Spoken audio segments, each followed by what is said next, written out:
তখন ডাক দে বলে, স্বামী হে, চিন্তা করবেন না, পেরেশান হবেন না। নবীজি সাল্লাল্লাহু আলাইহি ওয়াসাল্লাম যখন দাওয়াত কবুল করেছে, সমস্ত সাহাবীদেরকে নিয়ে যখন নবীজি আমার বাসার উপরে আসবে, নিশ্চয় আরশের মালিক আল্লাহ রব্বুল আলামিন কোনো না কোনো উপায় ব্যবস্থা বের করে দিবে। আপনি পেরেশান হবেন না, চিন্তা করবেন না, মহান রব্বুল আলামিন তিনি একটি ফায়সালা দিয়ে দিবে।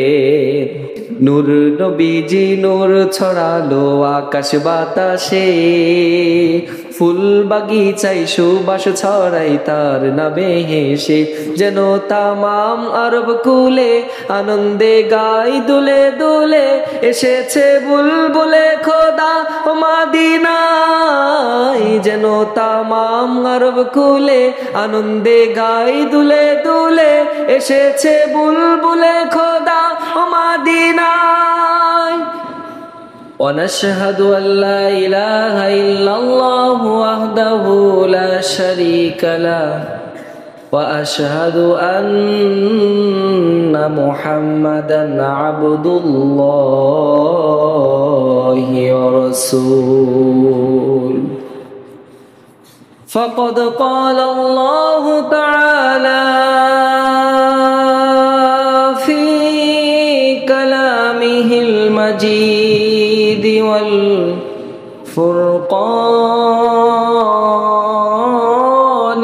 الحميد.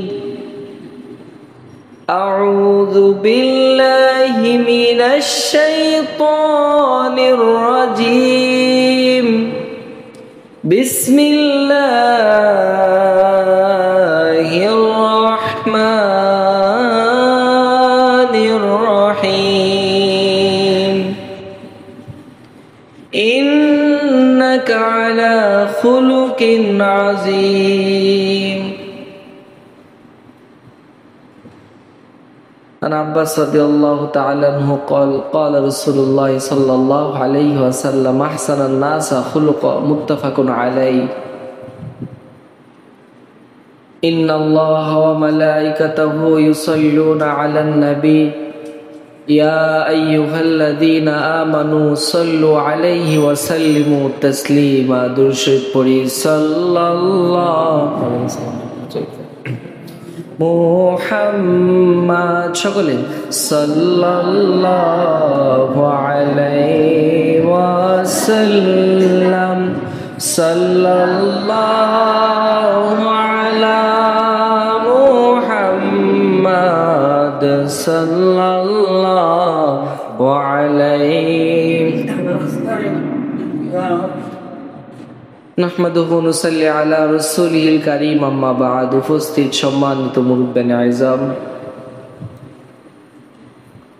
মাদ্রাসার তুলাবায়ে আযম, পর্দার মা ও বোনেরা, আল্লাহ তাআলার শাহী পাক দরবারে শুকরিয়া আদায় করতে হয় যে মহান রব্বুল আলামিন আমাদেরকে হায়াতের জিন্দেগিতে সুস্থ অবস্থায় বাঁচিয়ে রেখে মহতি মজলিস জান্নাতের বাগানে আমাদের আসার বসার সুবর্ণ সুযোগ যে আল্লাহ তাআলা দান করলেন, সে মহান গরিয়ান সর্বশক্তিমান আল্লাহ তাআলার দরবারে শুকরিয়া আদায় করে মন খুলে বলে আলহামদুলিল্লাহ। লাখো কোটি তার চেয়ে অনেক অনেক বেশি দুরূদ ও সালাম বিশ্ব মানবতার মুক্তির দূত রাহমাতাল লিল আলামিন সমস্ত নবিকুলের সরদার যিনি রাসূলে আকরাম নূরে মুজাসসাম হাবিবিনা কুদওয়াতিনা মুহাম্মাদুর রাসূল, সকলে বলি সাল্লাল্লাহু আলাইহি ওয়াসাল্লাম। নবীজি সাল্লাল্লাহু আলাইহি ওয়াসাল্লাম বলেছেন যে আমার উম্মতেরা, তোমাদের মধ্যে আমি নবীজির নাম শোনার সাথে সাথে যারা দুরূদ পড়বে, যারা আমার নবীজির নাম শোনার সাথে সাথে সাল্লাল্লাহু আলাইহি ওয়াসাল্লাম এই ছোট কথাটুকু বলবে, আল্লাহ তাআলার প্রেরিত একদল ফেরেশতা আছেন, ওনারা ওই ব্যক্তি, যে ব্যক্তি উম্মত দোয়া করলো, সাল্লাল্লাহু আলাইহি ওয়াসাল্লাম বললো ওই দোয়াটা, ওই দরুদটা নিয়ে যে নবীজির রওজায় পেশ করবেন। সুবহানাল্লাহ। নবী সাল্লাল্লাহু আলাইহি ওয়াসাল্লাম ওটা পাওয়ার পরে ওখানে লেখা থাকে কে দরুদ পড়েছে, তার বাসা কোথায়, তার নাম কি, তার বাবার নাম কি, সব কিছু ওখানে ডিটেলসে লেখা থাকে। নবী সাল্লাল্লাহু আলাইহি ওয়াসাল্লাম ফেরেশতাদেরকে সাক্ষী রেখে বলেন, হে আমার ফেরেশতারা, যে ব্যক্তি আমি নবীর জন্য দুরূদ পড়লো, কিয়ামতের ভয়াবহ সময় আল্লাহ তাআলা নিজের নাম যখন কাহার রাখবেন, একমাত্র আরশের নিচে ছাড়া কোথাও জায়গা পাওয়া যাবে না, সেই কঠিনতর সময় আমি নবীজি সে উম্মতের জন্য শাফায়াতের পেয়ালা নিয়ে তাকে খুঁজে পাবো। বলুন সুবহানাল্লাহ।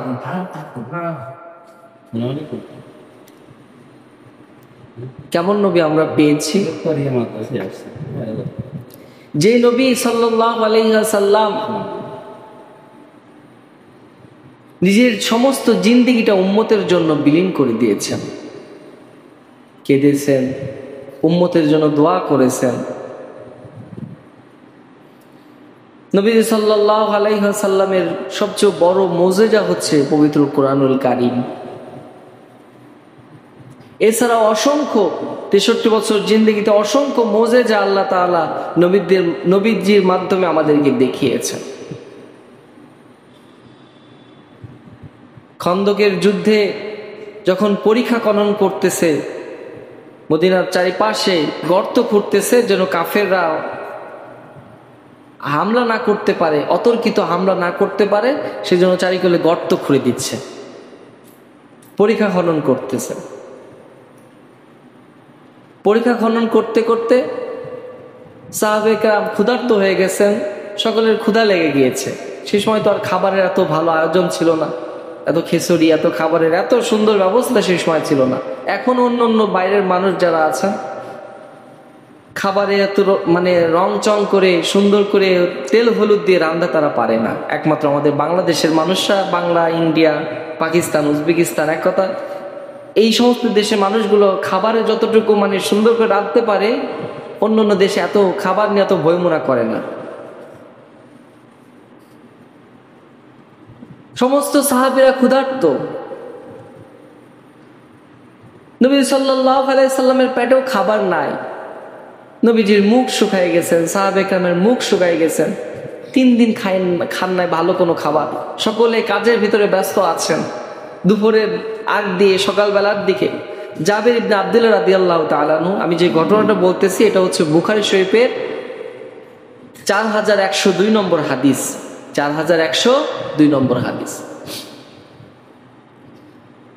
আব্দুল্লাহ ইবনে জাবের রাদিয়াল্লাহু তাআলা আনহু উনি চিন্তায় পড়ে গেলেন, সাহাবীরা খান নাই, নবীজি খান নাই, সবাই কষ্ট করে এই পরীক্ষা খনন করতেছে, কারোর পেটে কোনো খাদ্য নাই, খাবার নাই।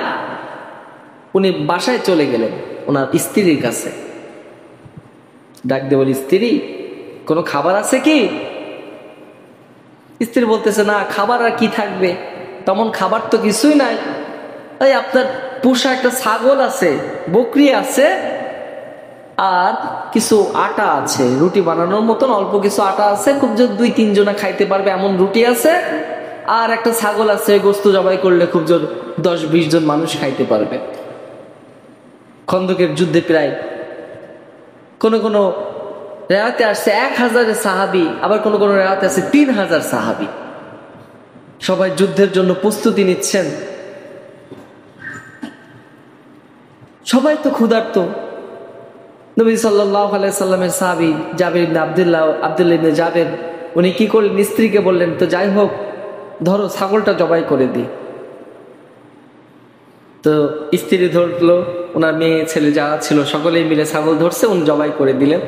জবাই করে বললেন, তুমি এই ছাগলটা রান্না করো এবং রুটি বানাও, আমি দিনের নবীকে যে দাওয়াত দিই, নবী আসবে আমাদের বাসায়, আজকে নবীজিকে খাওয়াবো।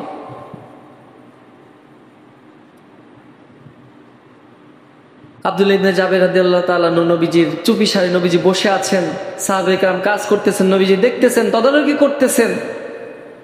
এসে নবীজির কানে কানে বলতেছি, ইয়া রাসূলুল্লাহ সাল্লাল্লাহু আলাইহি সাল্লাম, আপনি আজ 3 দিন কোনো খাবার খান নাই, তো হে নবী আমার বাসায় একটা ছোট ছাগল ছিল, একটা বকরি আছে, আর একটু আটা আছে, রুটি আছে, তো আমার স্ত্রীকে এগুলোকে পাক শাক করতে দিয়ে এসেছি, সে পাক করতেছে, রান্না করতেছে।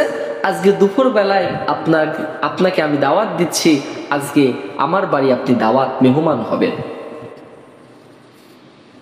নবী সাল্লাল্লাহু আলাইহি সাল্লাম মুখ শুকানো ছিল, এই অবস্থায় নবীজি হাসি দিলেন, হাসি দিয়ে দাঁড়িয়ে বললেন, হে খন্দকের যোদ্ধারা, হে পরীক্ষা খননকারী আমার সাহাবারা, আমাদের সকলের জন্য দাওয়াত এসেছে।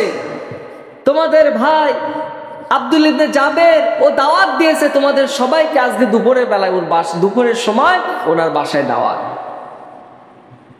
জাবের তো গলা শুকিয়ে গিয়েছে, একটা মাত্র ছাগল কতজনই খাইতে পারবে? খুব জোর 20 জন, আরো দিলাম 50 জনই খাইতে পারবে, ঝোল টোল চেকে 50 জনই খাইতে পারবে। রুটি তো হবে খুব জোর 5 জনার, 5টা করে দিলেও 5 জনের রুটি হবে। এত সাহাবা একরাম, প্রায় 1000 ঊর্ধ্বে সাহাবা, এরা কিভাবে খাবে আমার বাসায়? উনি চিন্তায় পড়ে গেছেন, মুখটা বিস্ময়কর হয়ে গেছে। নবীজি তাক দিয়ে বলেন, হে যাবে, তুমি কি জানো তুমি কাকে দাওয়াত দিয়েছো? যাবে, যেই নবীজি সাল্লাল্লাহু আলাইহি ওয়াসাল্লামকে সৃষ্টি না করলে আল্লাহ তাআলা তামাম বিশ্ব সৃষ্টি করতেন না। সেই রহমাতাল লিল আলামিন। এই মাইকে সাউন্ড একটু কমাই দেন তো, মারু হালকা। সেই রহমাতাল লিল আলামিন, নবী কুলের সরদার, রাসূলে খোদা, রাসূলে আকরাম, নূরে মুজাসসাম, যে নবীকে সৃষ্টি না করলে আল্লাহ তাআলা তামাম আসমান জাহান কিছুই সৃষ্টি করত না। সেই নবীকে যাবে তুমি দাওয়াত দিয়েছো, তুমি কেন চিন্তা করছো যে আল্লাহ তাআলা খাবারের মালিক, যে আল্লাহ খাওয়াইতে পারেন, যে আল্লাহ আমার নবীর খাবারের ব্যবস্থা করতে পারবেন, সে আল্লাহ এই সাহাবা কেরাম সবাইকে খাবারের ব্যবস্থা করতে পারবেন। তুমি চিন্তা করো না, বাসায় যাও, তুমি রান্নার কাজ করো, স্ত্রীর সাথে তুমি হেল্প করো, রান্না কমপ্লিট করো, আমরা দুপুর বেলায় ঠিক টাইমে তোমার বাসায় পৌঁছায় যাবো। সুবহানাল্লাহ।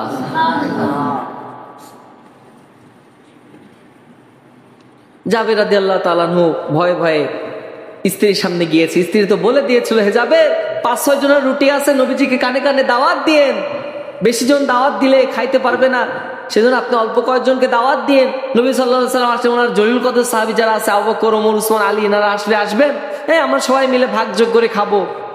কিন্তু জাবের তো দাওয়াত দিয়েছে প্রায় 1000 ঊর্ধ্বে, সমস্ত সাহাবা একরাম যারা ছিল সবাই দাওয়াত প্রাপ্ত, সবাই আজকে আসবে। ভয়ে ভয়ে স্ত্রীর কাছে গিয়েছে। স্ত্রী কত মহিয়সী, স্বামীর মুখ দেখে বলতেছে, কি স্বামী, মন খারাপ কেন, কি হয়েছে? দাওয়াত কি নবীজি গ্রহণ করেন নাই?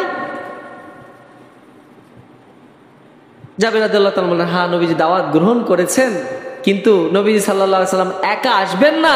পরীক্ষা খনন করা খন্দকের এই যুদ্ধে যত সাহাবা আছে সব সাহাবীদেরকে নিয়ে নবীজি আমার বাসায় দাওয়াত গ্রহণ করেছে। স্ত্রী তখন ডাক দিয়ে বলে, স্বামী হে, চিন্তা করবেন না, পেরেশান হবেন না। নবীজি সাল্লাল্লাহু আলাইহি ওয়াসাল্লাম যখন দাওয়াত কবুল করেছে, সমস্ত সাহাবীদেরকে নিয়ে যখন নবীজি আমার বাসার উপরে আসবে, নিশ্চয় আরশের মালিক আল্লাহ রব্বুল আলামিন কোনো না কোনো উপায় ব্যবস্থা বের করে দিবে। আপনি পেরেশান হবেন না, চিন্তা করবেন না, মহান রব্বুল আলামিন তিনি একটি ফয়সালা দিয়ে দিবেন। সুবহানাল্লাহ। দুপুরের সময় হয়ে গেছে, সাহাবায়ে কেরাম সকলে মিলে কাজ ফেলে নবীজি বলতেছে, চলো চলো, দাওয়াত পেয়েছি, সকলকে আজকে খাওয়াবো জাবিরের বাসায়, জাবের আমাদেরকে দাওয়াত দিয়েছেন, চলো। সাহাবায়ে কেরাম সকলে মিলে নবীজির সাথে হাত দিয়েছে।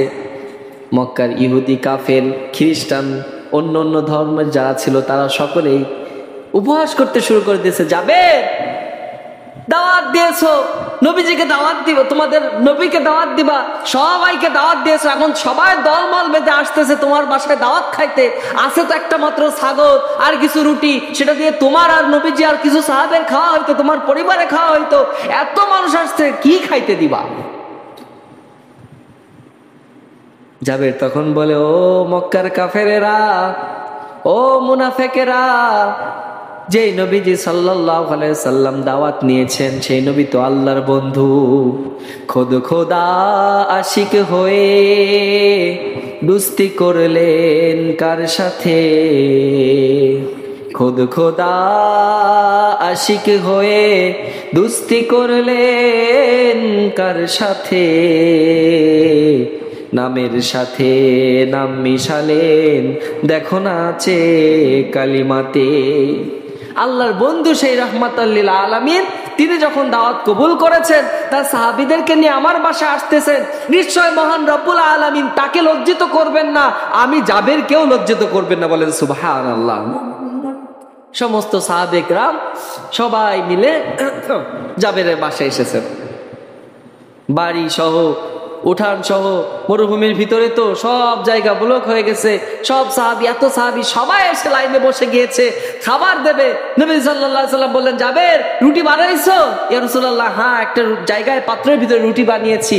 হে জাবের, গোশত রান্না করেছো? ইয়া রাসূলুল্লাহ, গোশত রান্না করেছি। তখন বললেন, জাবের গোশতের জায়গাটা এবং ওই রুটির জায়গাটা আমার সামনে নিয়ে আসো। গোশতের জায়গাটা, রুটির জায়গাটা নবী সাল্লাল্লাহু আলাইহি সাল্লামের সামনে এসে দিয়েছেন। নবী সাল্লাল্লাহু আলাইহি সাল্লাম ওই আলগা করে ঢাকনা তুলে ফু দিয়ে দিলেন। ফু দিয়ে বললেন, জাবের সম্পূর্ণ ঢাকনা সম্পূর্ণ আলগা করবা না, অল্প করে করবা এবং সেখান থেকে তরকারি বাড়তে শুরু করবা। সম্পূর্ণ রুটির জায়গা আলগা করবা না, অল্প করে করবা এবং সেখান থেকে কি হয়েছে? হ্যালো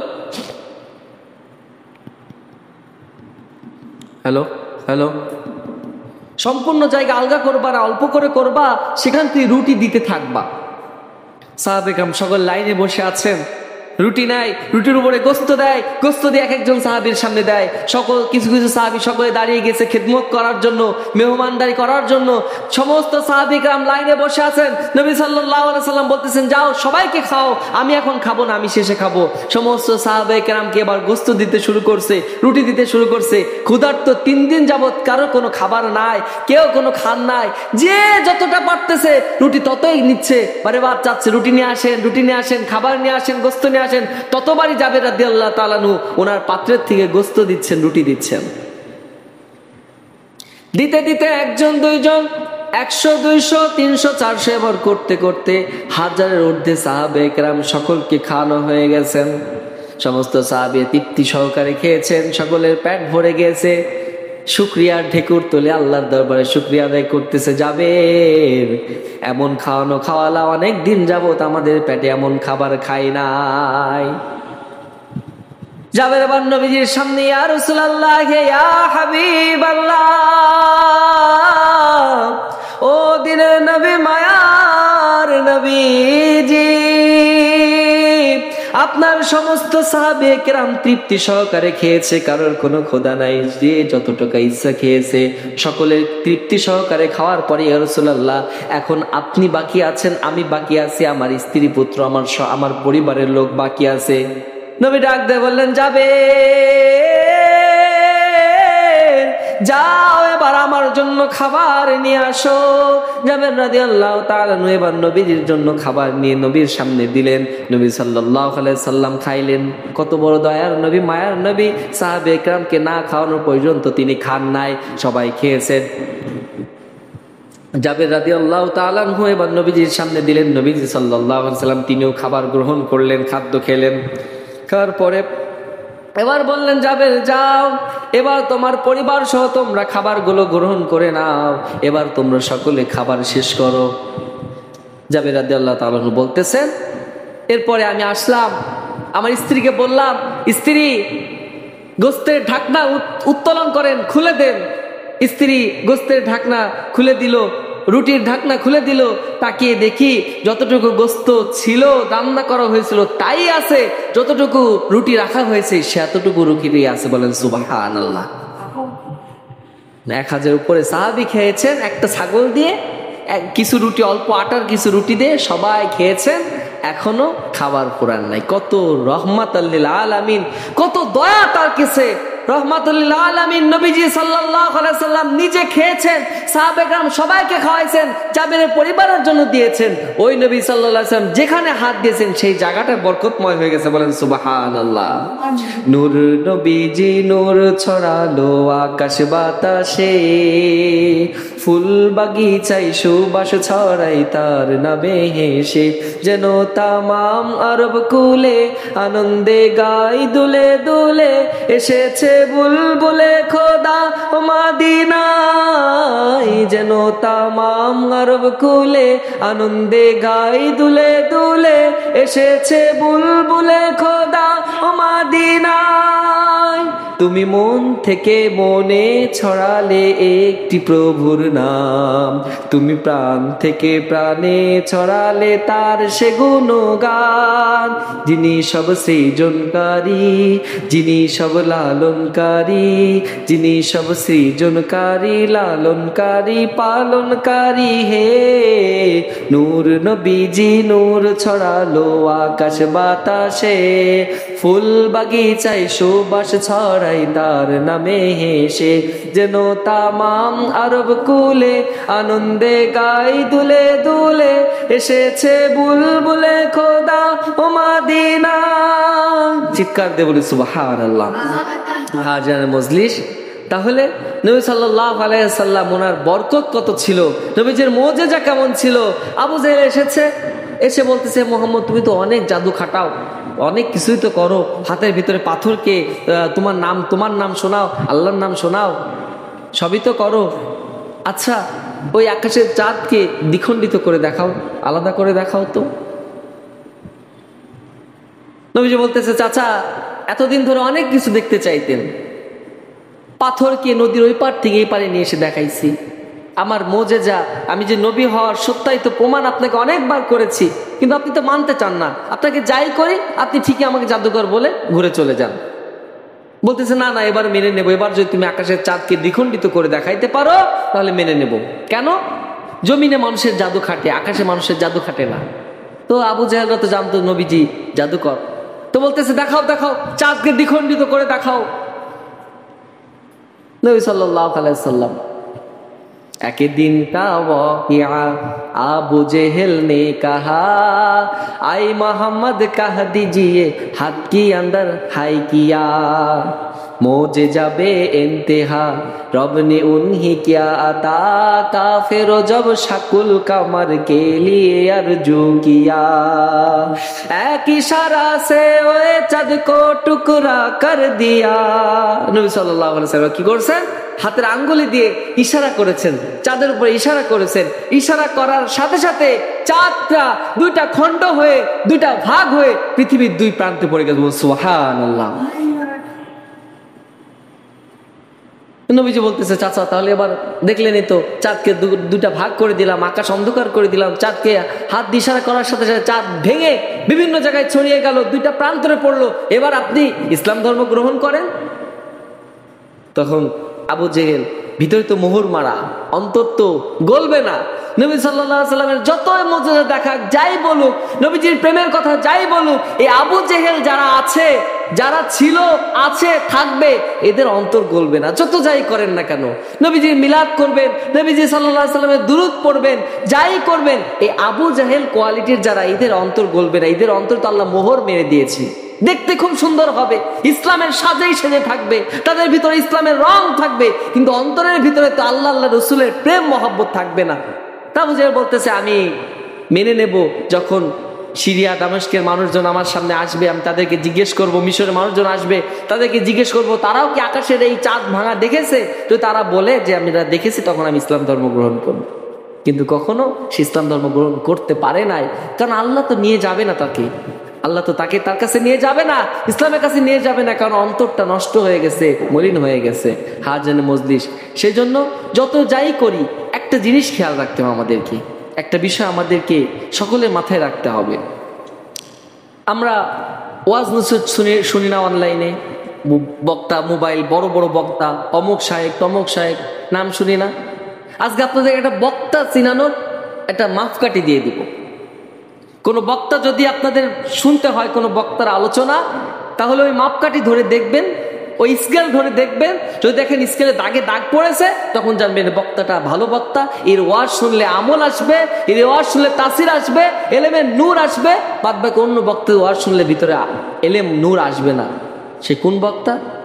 যে বক্তার ভিতরে দেখবেন, যে বক্তার ভিতরে নবী সাল্লাল্লাহু আলাইহি সাল্লামের প্রেম আছে, নবীজির ভক্তি আছে, নবীজির মায়া আছে, নবীজির মহব্বত আছে। কারণ আল্লাহ তাআলা বলে দিয়েছেন, কুল ইন কুনতুম তুহিব্বুনাল্লাহ ফাত্তাবিউনি ইউহিব্বুকুমুল্লাহ ওয়া ইয়াগফির লাকুম যুনুবাকুম আল্লাহু গফুরুর রহিম। আল্লাহকে ভালোবাসতে চাও, আল্লাহর প্রতি মহব্বত নিয়ে আসতে চাও, সর্বপ্রথম নবীকে ভালোবাসো, নবী সাল্লাল্লাহু আলাইহি সাল্লামের প্রেমে আসো।